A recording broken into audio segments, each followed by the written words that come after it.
Obviously, our second home game and another terrific environment. I thought the fans were fantastic. The students were great. And I thought that really gave us an opportunity early because, when you go into a game, especially a game like this where they press a lot and they do some different things, you need to feel the crowd behind you. And we certainly felt that tonight all night. So it was fantastic. I really credit the crowd with helping us today. You mentioned the press there. How did you feel like you guys handled that over the course of the game? Yeah, I thought we did well. I mean, we had 1 turnover in the first half and we had 8 in the second half for 9 total, obviously. What I would say is that those guys are good basketball players, right? And good basketball players usually can handle the ball and do good things with it. But I thought for the most part, for about 36, 37 minutes, we stayed within the framework of what we were trying to do. The thing about playing A&M and Buckyball, it seems to me, is they want chaos. And they try to create chaos, and we tried to eliminate chaos and stay true to what we were supposed to do and how we were supposed to do it. And I thought our players did a good job there. You and Coach McMillan both kind of run these potent, high-powered offenses. Was the preparation for this game kind of like looking into the mirror almost? And how can you take that into your next few games? Yeah, I can't say looking in the mirror because they press. We don't press like that. But from an offensive standpoint, yeah, I think that we are similar in that regard. We both try to play an exciting brand of basketball.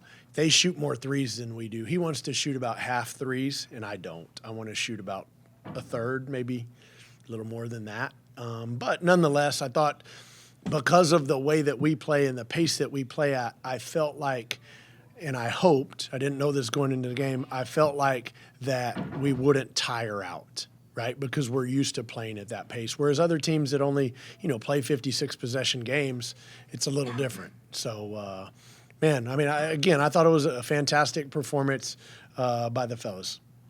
Challenged your defense throughout the preseason to hold this team to 63 points on 32% shooting. Just what do you like about the defensive performance? Yeah, I thought that was really the key for us. I mean, obviously taking care of the basketball was big.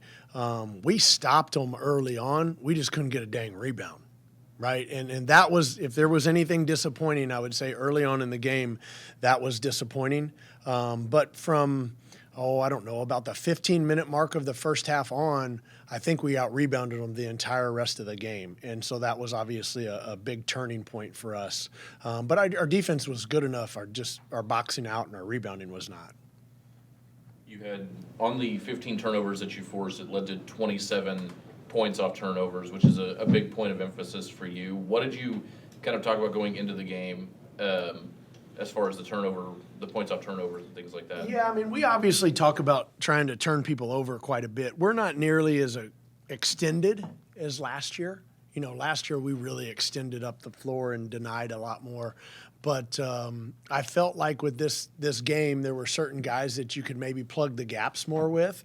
And then when they did drive the ball, that you would have an opportunity to attack the basketball. And I thought we did a pretty good job recognizing that. We left a few guys late in the game, and they missed wide open threes, which was disappointing. But, again, the early on, I thought the first half set the entire tone.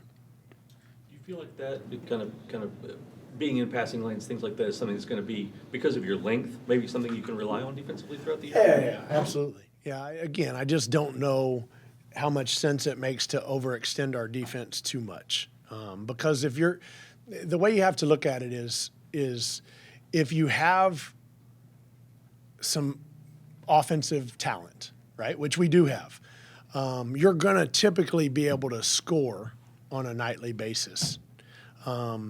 So you don't have to create as much offense out of your defense, right? And so that's the simplest way to explain it. But there's going to be nights where we don't shoot the basketball well. And, again, we didn't shoot it well tonight from the three. But there's going to be nights where we don't shoot the basketball well overall, and we're going to need to ramp it up defensively. I just don't know that that's going to be an every night thing, especially in the Big 12, with all the good teams that we have.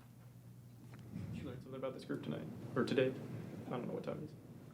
Well, I learned that Isaiah Coleman, Victorious Miller, Ryan Karate, Lefteris, Chris, like all those guys stepped up when Kanye went down, right? And they stepped up and helped with the ball handling responsibilities. I don't know if I'm missing anybody else, but they helped with the ball handling responsibilities, and I thought that was really impressive. And then, as we touched on a minute ago, I thought defensively our guys were hooked up and ready to go from the very beginning of the game, which was fun to see because that's where our growth needs to come from. I think when I saw Lefteris commit, I thought more center sort of thing, but he was dribbling the ball up the floor. He's playing on the wing a little bit. Just how versatile, I guess, is he? Yeah, I mean, that's the disadvantage of me not allowing you guys into practice. Lefty's a guard more than he's a center by any means.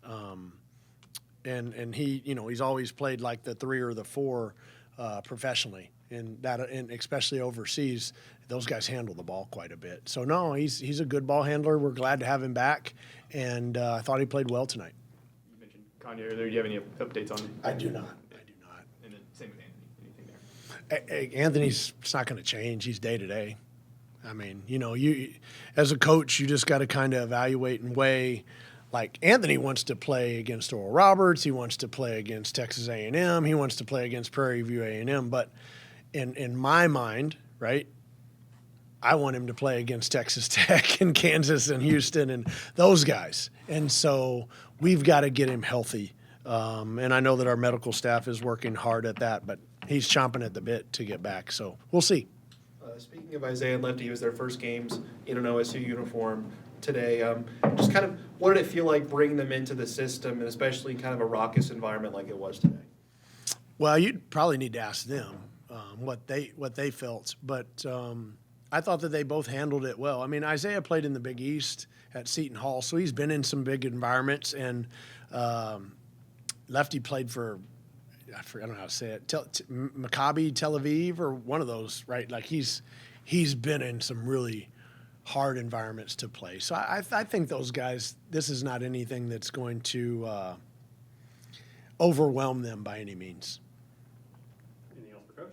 Along those lines with Isaiah in particular, being that it was his first one out this season, did it feel good to see him hit those couple of shots early?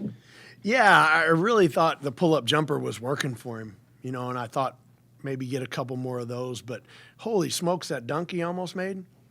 I've seen him do some things in practice, but that one in the game, I was really, really impressed by that. But, he had 9 rebounds to go along with 15 points, and that's a point of emphasis with him. We always talk about rebounding and generating extra possessions.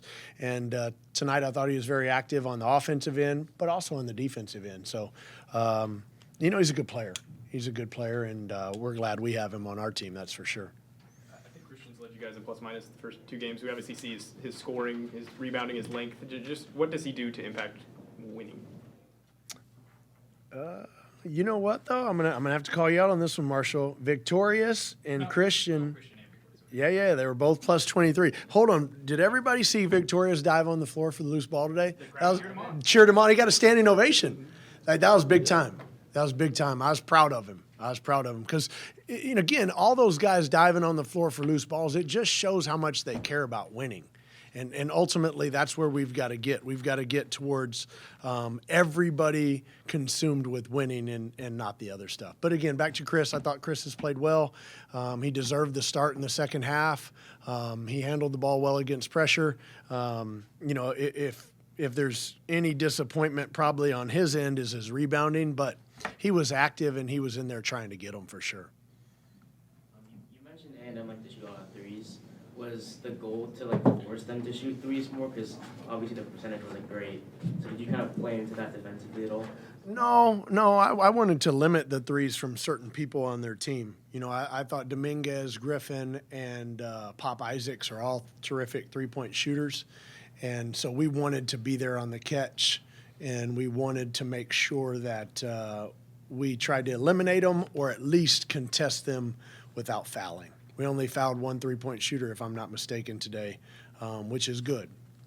But no, I mean, when a team like Oral Roberts and A&M both shoot a lot of threes, they're dangerous because obviously, as I say it all the time, 3's more than 2, right? And especially on the road, that can be an equalizer.